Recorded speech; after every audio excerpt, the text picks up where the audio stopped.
भक्तों, ओम नमः शिवाय, श्री शिवाय नमस्तुभ्यम, जय श्री महाकाल। जी हाँ भक्तों, क्या आपका भी जो बच्चा है उसका जो मन है वो पढ़ाई में बिल्कुल भी नहीं लगता। आप लोग बहुत ज़्यादा परेशान रहते हैं उसकी पढ़ाई को लेके कि आखिरकार हमारा जो बच्चा है वो पढ़ता क्यों नहीं है। जब भी आप उसको पढ़ाने के लिए बैठाते हो तो इधर उधर के कामों में लग जाता है, लेकिन पढ़ता बिल्कुल भी नहीं है। आपको भी समझ में नहीं आ रहा कि आखिर ऐसा क्या हो गया जिसके कारण आपका जो बच्चा है उसका जो मन है ना वो पढ़ाई में नहीं लगता। मतलब आपने उसके पीछे क्या कुछ नहीं किया, बहुत अच्छी उसको स्कूल में डाल के रखा है, बहुत अच्छा उसको कोचिंग ट्यूशन दे रहे हैं, हर एक तरह की सुख सुविधा दे रहे हैं, लेकिन फिर भी आपका जो बच्चा है ना वो उसका जो मन है वो पढ़ाई में बिल्कुल भी नहीं लगता। तो ऐसे में कौन सा उपाय करें ताकि उसका जो मन है वो पढ़ाई की ओर लगे, पढ़ाई की ओर आकर्षित हो। आज की इस वीडियो के माध्यम से हम आपको बताने वाले हैं कि आपको करना क्या है। तो बस उपाय ध्यान से सुन के अच्छे से करिएगा ज़रूर। अगर आपने आज का ये उपाय ध्यान से सुन के अच्छे से कर लिया तो अवश्य रूप से जो कोई भी इच्छा है, जो कोई मनोकामना है, सारी की सारी मनोकामना बाबा भोलेनाथ पूरी करेंगे ही करेंगे। और आपके घर का जो भी बच्चा है, ठीक है ना, जिसका मन पढ़ाई में नहीं लगता, अवश्य रूप से उसका जो पढ़ाई का मन है ना वो लगेगा ही लगेगा। देखिए, आपको भी पता है कि पूज्य गुरुदेव की जो कथा होती है उसमें लाखों की भीड़ आती है। कैसे भीड़ आती है? लाखों की भीड़ आती है। और जब गुरुदेव की कथा में लाखों की भीड़ आती है तो वहाँ ज़्यादातर जो भक्त रहते हैं वो क्या करते हैं, पत्र के द्वारा, किसके द्वारा, पत्र के द्वारा अपनी मनोकामना गुरुदेव तक पहुँचाते हैं। तो अभी गुरुदेव की कथा चल रही थी, आज से 4 से 5 महीना पहले की बात है। गुरुदेव की कथा चल रही थी और गुरुदेव की कथा में लाखों की भीड़ आई। अब जब गुरुदेव की कथा में लाखों की भीड़ आई तो वहाँ ज़्यादातर जो भक्त थे उन्होंने क्या किया, पत्र के द्वारा अपनी मनोकामना गुरुदेव तक पहुँचाई। अब जब गुरुदेव के पास पत्र पहुँचा और गुरुदेव ने पत्र पढ़ा तो वहाँ गुरुदेव ने देखा कि ज़्यादातर जो माता पिता है ना उनका क्या है, केवल और केवल एक ही सवाल है, क्या कि गुरुदेव, हमारा जो बच्चा है उसका जो मन है वो पढ़ाई में नहीं लगता।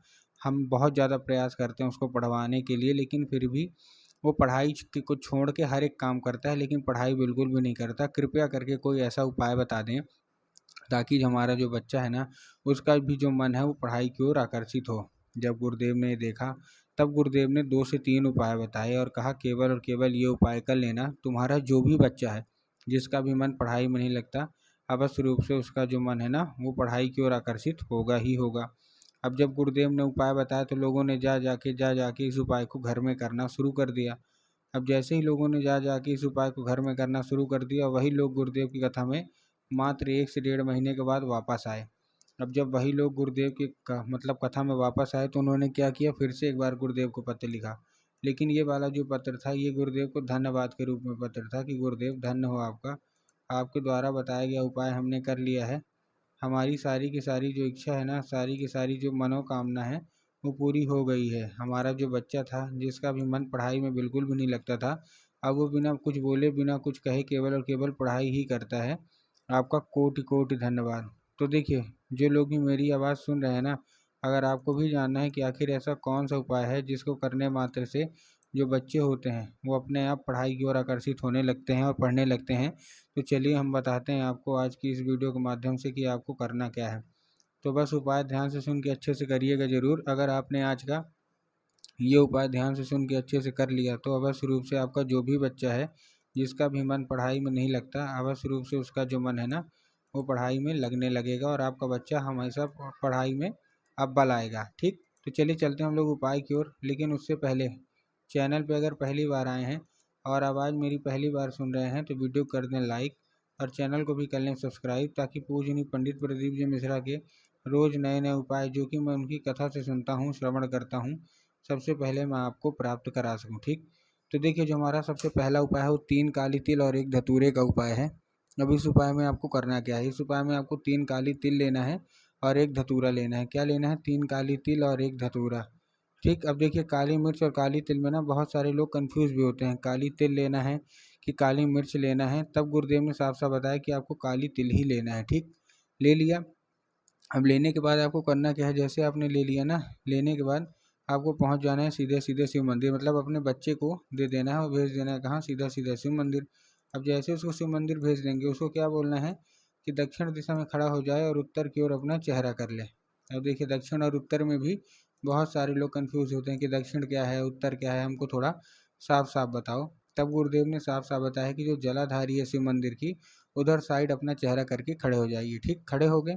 खड़े होने के बाद आपको एक नाम लेना है केवल, कौन सा? महादेव का बहुत ही सुंदर सा नाम है, श्रम्भेश्वर महादेव। तो बस आपको करना क्या है, आपको श्रम्भेश्वर महादेव का नाम लेके उन्हीं का स्मरण करके, ठीक ना, आपको क्या करना है, श्रम्भेश्वर महादेव का नाम लेके उन्हीं का स्मरण करके आपको चुपचाप क्या कर देना है, अर्पित कर देना है बस। पूज्य गुरुदेव कहते हैं कि श्रम्भेश्वर महादेव अगर प्रसन्न हो गए ना तो अवश्य रूप से मनोकामना पूरी होगी ही होगी और आपका बच्चा पढ़ाई की ओर आकर्षित होगा ही होगा। ठीक, ये था हमारा कौन सा, ये था हमारा पहला उपाय। अब हम चलते हैं अपने दूसरे उपाय की ओर, जो कि माता पिता जितने हैं ना उनको ये उपाय करना है। अब माता पिता अपना उपाय करेंगे कैसे? इस उपाय में आपको चाहिए एक लाल फूल। क्या चाहिए? आपको एक लाल फूल चाहिए। अब लाल फूल कोई सा भी हो सकता है, गुलाब का ले लीजिए, गुड़हल का ले लीजिए, जो भी आपको पसंद आए आप लाल फूल ले लीजिए। बस वो लाल फूल कहीं से भी कटा फटा ये सब नहीं होना चाहिए, इस चीज़ का आपको ध्यान रखना है। ठीक ना, फूल ले लिया। अब आपके घर में इस फूल को करने के लिए माता सरस्वती की फ़ोटो या मूर्ति होना अति अनिवार्य है। अगर आपके घर में माता सरस्वती की फ़ोटो या मूर्ति है तब तो अच्छी बात है, लेकिन अगर नहीं है तो आपको बाज़ार जाना है और माता सरस्वती की फ़ोटो या मूर्ति अपने घर में लाना है। ठीक, ला लिए। लाने के बाद आपको क्या करना है, शाम के वक्त जब भी आपके घर में पूजा पाठ होती है ना तो आपको शाम के वक्त वो लाल फूल माता सरस्वती को अर्पित करना है और माता से उसको औषधि के रूप में मांगना है कि माता कृपया करके हमको इसको औषधि के रूप में प्रदान करिए। अब क्या होगा, अब ये औषधि का रूप ले लेगा। उसी रात जब आपका बच्चा खाना पीना खा के अच्छे तरीके से सो जाए ना तो आपको क्या करना है, वही लाल फूल उठाना है और अपने बच्चे के माथे पे 2 से 3 बार आपको क्या कर देना है, फेर देना है बस। पूज्य गुरुदेव कहते हैं कि उस फूल के जरिए स्वयं जो हमारी माता हैं सरस्वती वो उसके दिमाग में प्रवेश कर जाएंगी और उसका जितना भी दिमाग इधर उधर के कामों में लगता है वहाँ से ना लग के केवल और केवल जो मन है ना वो पढ़ाई की ओर ही लगेगा। ठीक, ये था हमारा कौन सा, दूसरा उपाय। अब हम चलते हैं अपने तीसरे और आखिरी उपाय की ओर। अब तीसरे और आखिरी उपाय में देखिए आपको करना क्या है। इस उपाय में आपको चाहिए क्या, थोड़ा एक पान का पत्ता चाहिए और पान के पत्ते के ऊपर आपको शहद का लेपन कर देना है। ठीक, पान का पत्ता लिया, उसमें शहद का लेपन कर दिया, चिकने साइड, खुरदुरे साइड नहीं, चिकने साइड करना है। ठीक, कर दिया। करने के बाद आपको करना क्या है, जैसे आपने कर दिया, करने के बाद आपको क्या करना है, सिंपल सा अपने बच्चे के हाथ में दे के उसको भेज दीजिए कहाँ, सीधा सीधा शिव मंदिर। अब जैसे शिव मंदिर पहुँचेगा आपका बच्चा, आपके दिमाग में आएगा कि जाएंगे और क्या करेंगे, बाबा भोलेनाथ के ऊपर अर्पित करवा देंगे, जो कि पूर्णतः गलत है। आपको बाबा भोलेनाथ के ऊपर अर्पित नहीं करवाना, आपको माता सुख सुंदरी के ऊपर अर्पित करवाना है। अब देखिए, जिनको नहीं पता कि माता सुख सुंदरी की जगह कहाँ होती है, जिनको पता है उनका तो ठीक है, लेकिन बहुत सारे ऐसे लोग हैं जिनको ये नहीं पता माता सुख सुंदरी की जगह। तब गुरुदेव ने बताया है कि जो जलाधारी है, जलाधारी के बिल्कुल बीचों बीच किसकी जगह होती है, माता अशोक सुंदरी की। तो बस आपको करना क्या है, माता अशोक सुंदरी की जगह पे आपको चुपचाप क्या कर देना है, अर्पित करवा देना है बस। ज़्यादा से ज़्यादा 1 महीना या ज़्यादा से ज़्यादा 1.5 महीना, बस इतना कर लीजिए। आपका जो बच्चा है देखेंगे अवश्य रूप से पढ़ाई की ओर आकर्षित होने लगेगा। तो उम्मीद करता हूँ ये उपाय समझ में आ गया होगा।